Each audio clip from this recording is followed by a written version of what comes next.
Good morning and good evening po sa inyong lahat. Ayan, for today's video mga kalanskip, ayan, share ko lang po sa inyo, minamarkot natin baliti.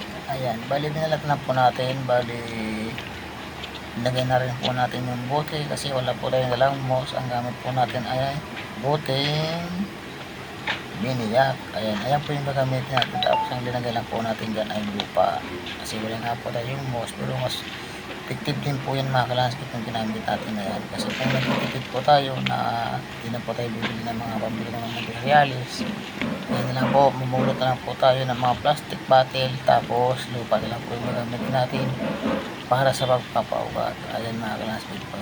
So, after po nyan, nilagay na po natin, ayan, bali tatalian po natin para yung lupa hindi malaglag, tapos hindi bumuka yung bote, inalinagay na po natin. Ayan, palitan nyo lang po mga kalanskip ang technique at diskarte kung paano magpapagit ng sa pamamagitan ng air layering ng pagmamarkot o pagpapaugat ng rubber tree o baliti. Ayan mga kalanskip, balikan nyo lang po po sa mga kalanskip.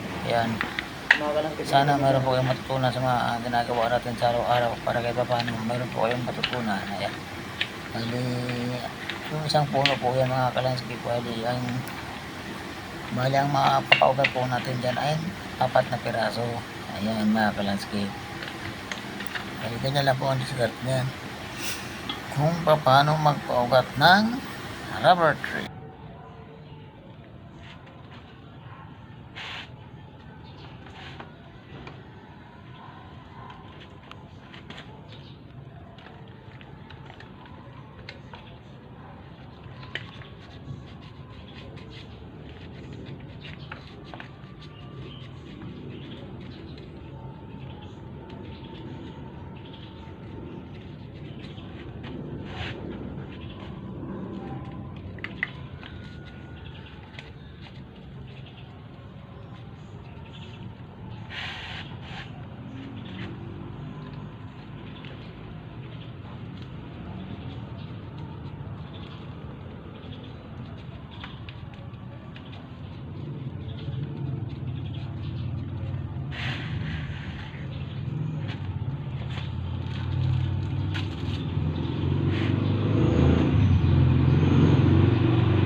Yan na po mga kalanskip, malapit na po tayo matapos magmarko.